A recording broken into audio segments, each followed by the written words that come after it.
Hey, welcome to this month's episode of the archive edition of Chad's Beer Podcast. So this episode was talking to Winton the BeerTuber. So he is the one who actually invented or coined the phrase BeerTuber. And this is going back, at least 10, 15 years ago. So I don't know if you guys remember him or not. So I sorted his videos from oldest to newest. Looks like he deleted the first 42 episodes. I remember he was in San Francisco, and he went back and forth between San Francisco and Japan a couple times. Because his dad was a white dude in the Navy, and his mom's Japanese. And as far as I know, they live in Japan still. I'm not sure where Winton is now. But it looks like he hasn't posted anything in 4 years. And before that was 11 years. Winton and I, we did a couple collab reviews. We actually met in person. I still have the picture. He visited Albany with his dad in 2012, and this is us right outside Crossgates Mall. And that's a Smutty Nose Big A IPA. So I don't know where he is now. I'll try to look him up on LinkedIn, see if I can get him to come out of retirement or something.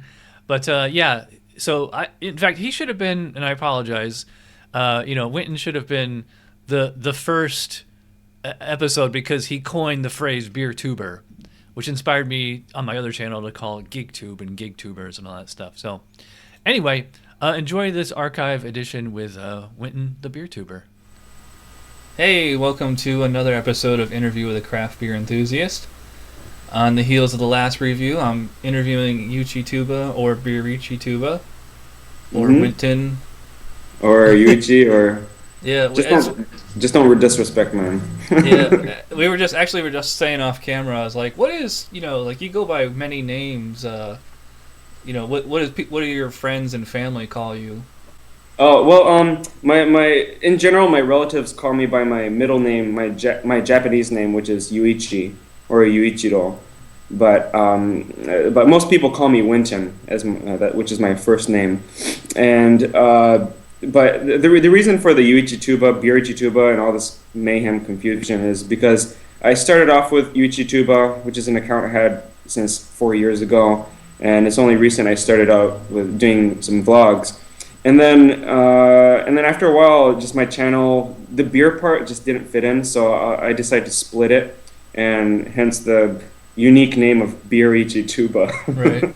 Yeah. Now, what is the BeerichiTuba suffix? Like, what does that derive from? Oh, right. The Yuichi, like I said, is my Japanese middle name. Tuba is actually the instrument that I used to play. Until recently, I decided to quit playing the tuba. Just because I lost interest and I started focusing more on what my career is focused on, which is composition, writing classical music. But just really quick, you were born in upstate New York, not too far from me, actually. Right. Then you moved to Japan, and then you moved back to the United States, and you've been here for about 10 years now. About 10 years, mostly in California for 10 years. Right. How was I guess you can remember it. Like, how was the beer culture different in Japan compared to here, especially, and how did that affect your interest in beer and alcohol growing up? Well, first of all, I just never had any interest in drinking alcohol, and just how I grew up, I decided to follow the law like a good boy. So I didn't drink anything until I was 20 years old, which is the legal age in Japan. And my first beer was with my dad, so that kind of makes him really happy. But it was this really bad Japanese beer, which I don't even remember what the name was. It was some crappy watery lager. And I was like, well, okay, I had my first beer with my dad. It wasn't good, but the company was good. And so my experience with beer was nil until I moved to California after graduating from college. I started drinking some Guinness, and I just started diving into other beers like Blue Moon. But I would say it wasn't until I moved to San Francisco when I took beer seriously. And last year, especially when I started brewing my own beer and trying different the variety of beers that we could get here in San Francisco. Just not only American ones, but Belgian ones, German ones, Russian ones. There's some great stuff out there. So, Right. anyways, yeah. But in Japan though, there aren't too many craft beers until recently. And I guess you could say the same thing for America, but it's still not many people know about different styles of beers. Was there any particular brand or style that really snapped? Like, we were like, oh my god, I always thought beer was fizzy yellow stuff, and what was your kind of awakening or whatever? Let's see.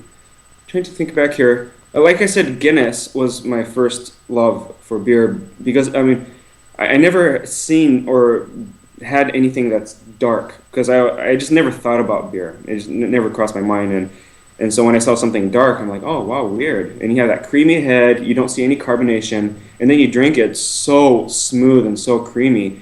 And I was like, I really like the dark stuff. So I was just a strong advocate for dark beers only, and that was kind of my thing. And when I moved to San Francisco, that's when I was first exposed to IPAs.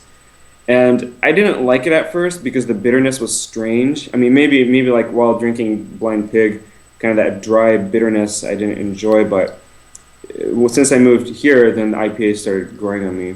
But anyways, to answer your question, probably Guinness has been my go-to beer until like later.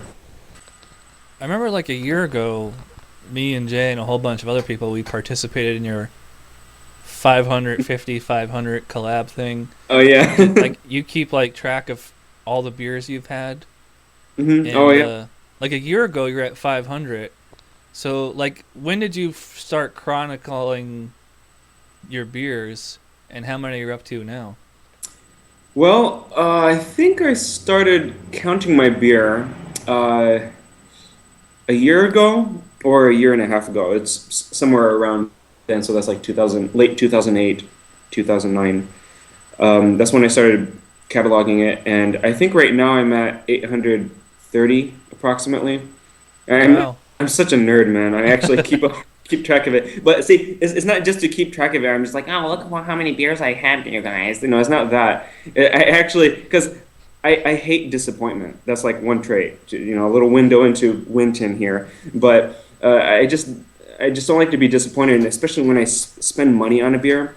So I could go to my iPod, or I could look online before buying a beer and just check, did I have this beer? Because, even though I have a decent memory, it's hard for me to remember every single beer that I had. And so at least I could keep track, what beer did I have? Oh, I already had this before, so I won't have it. Or actually, once in a while on my list, I actually write down, don't get this.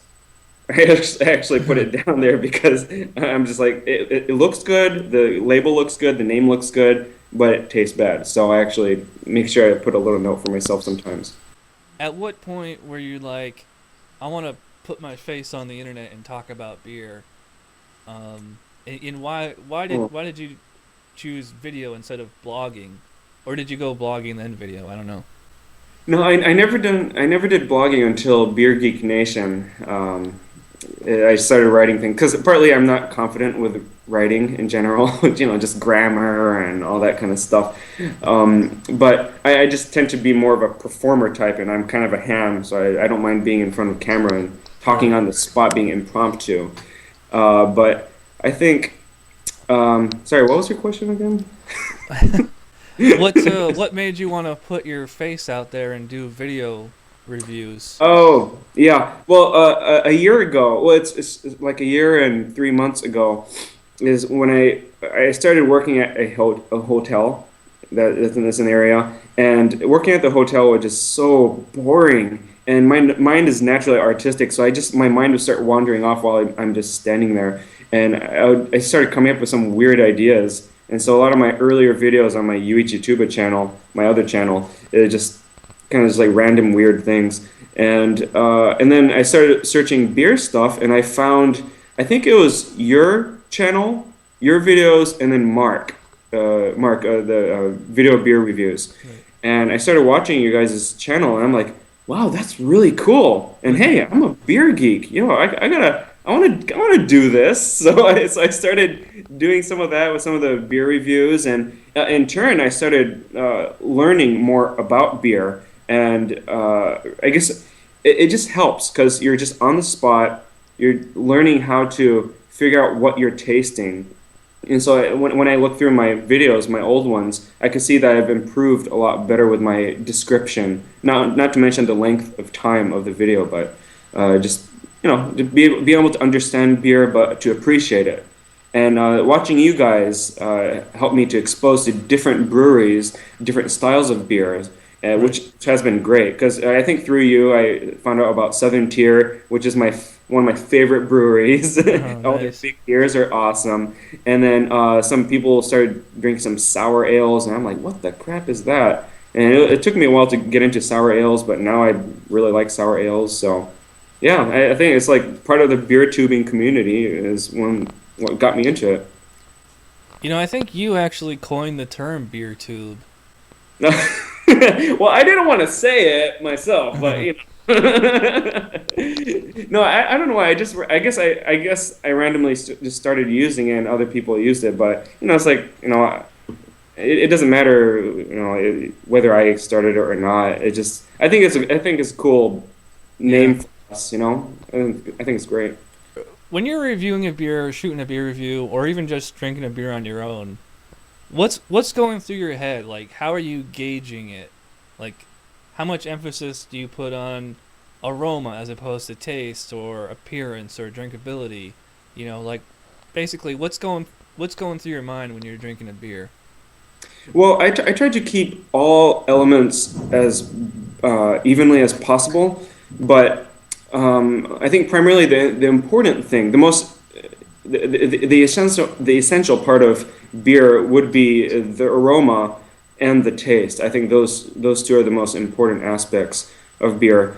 I'm just kind of an impromptu kind of person, even though I try to be organized, but that's how I naturally am. In my mind, I'm just thinking, okay, I want to do a beer review on this, and I'm sure a lot of you beer tubers out there are just feel guilty when you're not shooting a video when you're drinking a new beer, Yeah. because I feel that sometimes. But I think that I want to share this beer with some people. I think it'll be an interesting one, and so I just kind of just go from there, and I do like multiple takes, like 20, 30 takes until I start getting the momentum going, and then I start lifting off, and just if whatever I see the color is what I see, whatever I smell is what I smell, and depending on the beer, I do some research. I know some people believe in full research, some people believe in partial, some people believe in none.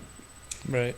I think there's some good things about just impromptu, non-research kind of beer, so you could just do it on the spot.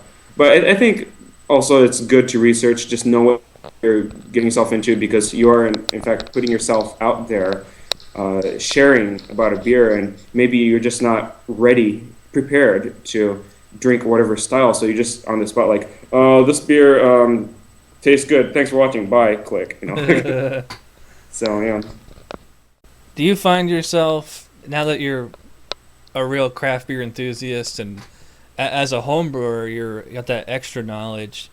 Mhm. Um, I'm not sure what the craft beer scene is like where you live, but when you're around friends and family, do you find yourself as the craft beer evangelist, or is everybody already on board with you?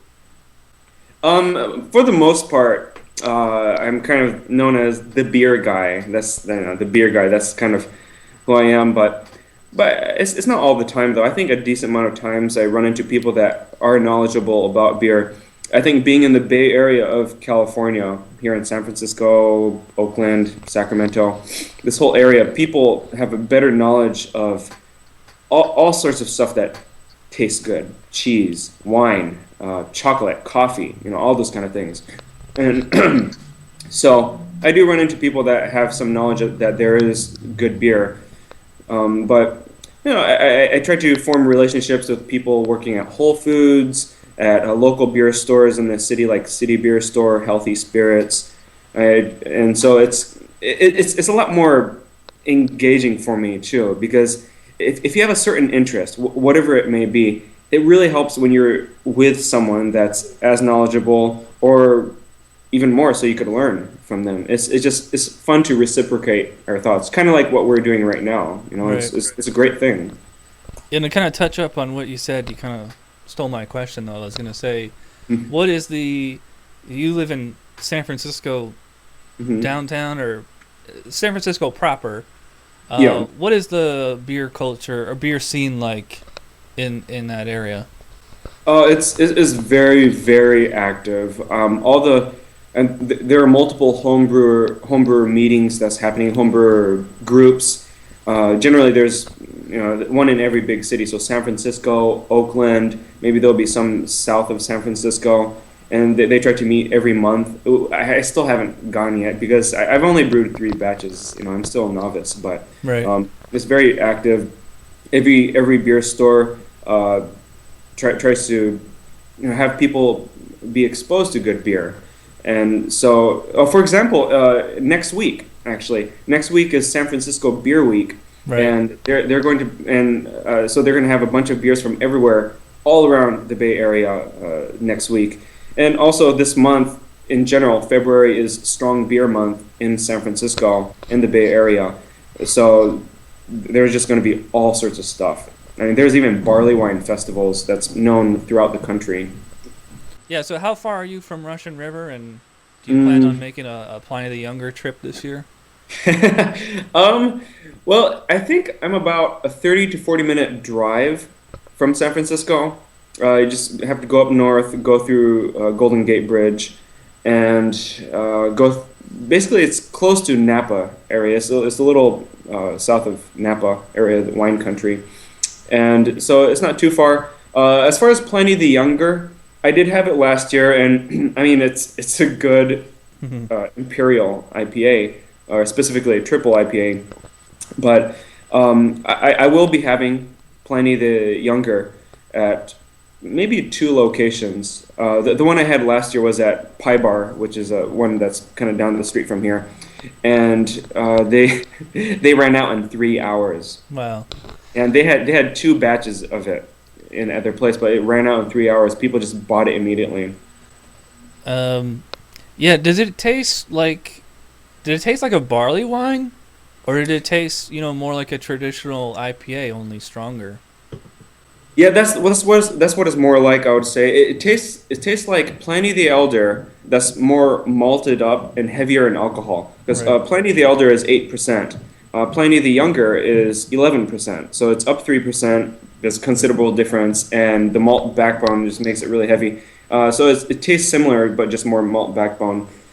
The quality of beer is is both an objective and subjective concept. There's certainly objectiveness to it as far as quality of materials and creativity and things like that. Although even those are open to interpretation, and subjectiveness as far as how much you like it and things like that.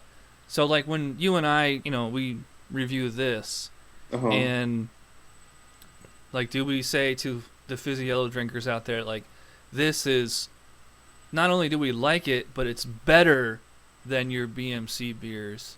Would you agree with that? Especially, as a musician, when you like say, it's like comparing Britney Spears to Beethoven or something. Uh-huh. It's like, is there any kind of, like, it's subjective, but it's objective, and it's, how do you explain that to people who are outsiders? You know what I mean? Yeah, well, I mean that's a very, very good question, because there are some people that I think most people will tend to say that it's all subjective, which is a very common thing to say. And I know that we lightly discussed this before, just on comments and all that. Right. It's like how subjective, how objective, and I deal with it all the time in music. As a classical musician, even with musicians, I deal with how subjective are they being, how objective are they being. And so as a composer, it's very important to, I think it's important to be as objective as possible, not be totally numb to things and just being all like robotic and stuff. But I think it's important to have a certain amount of objectivity because there is a certain amount of subjectivity. Because we're dealing with all sorts of people with multiple taste buds, differences and stuff. And so you have to be able to explain to people in that way. And so that's why if something is not to your liking, that's where it's good to be objective, because you could just say, well, here's what I'm tasting. Here's the balance that, at least according to my taste buds, I'm tasting. And so I think it goes hand in hand. I think it is important. But to say that it's completely subjective, I personally think that's kind of foolish to say that, or ignorant, I should say, not foolish, but more ignorant to say that is completely subjective. Yeah, I think that's all I have to say. Do you have any guilty pleasures? Would you drink a Miller Lite if there was nothing else to choose from? Man, these are great questions, man. Yeah, I mean, I guess you could call it guilty pleasures within the craft beer world, but I could back up my guilty pleasure, because I would say that I am in fact a beer snob, and so I'm proud to say that I haven't had most of the crap beer out there. There's only a few that I had, which is Bud Light and Pabst, which according to hipsters is not crap, but anyways. I would say some of the ones that I do enjoy, which isn't popular or accepted as much in the craft beer world, might as well go straight to lagers, right? And you go on Beer Advocate, lagers at most get what, C+, but it's like there are some great lagers out there. Actually, I was introduced by a friend to 𝗕𝗘𝗘𝗥. If you know that, it's a Mexican macro beer, and it's what it is.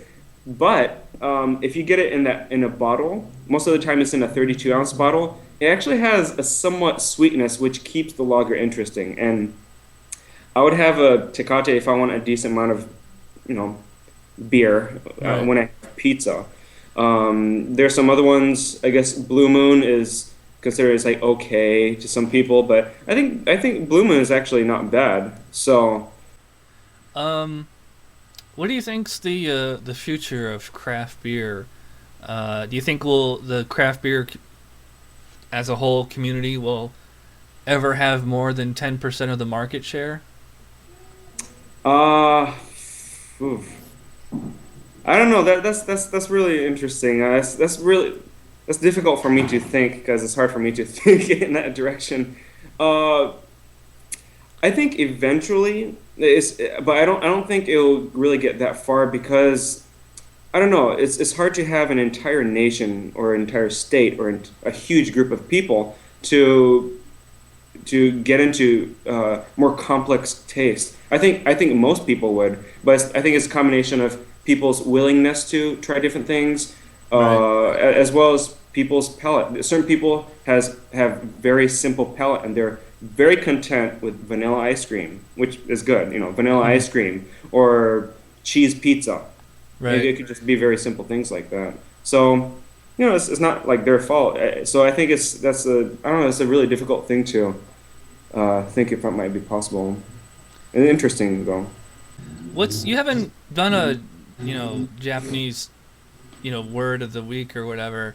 Yeah, I used to. Yeah, are you gonna bring those back? What's the? Probably not, because I'm so busy, and it's so easy for me to slack off, and it's easy for me to relax, and so I've been really working on being diligent with my time and focusing on what's important, which is just my personal life, working on my career and such, and so that's why I haven't been spending too much time on YouTube, but because I drink beer, I do beer reviews, so it's inevitable for me to continue on with my beer channel.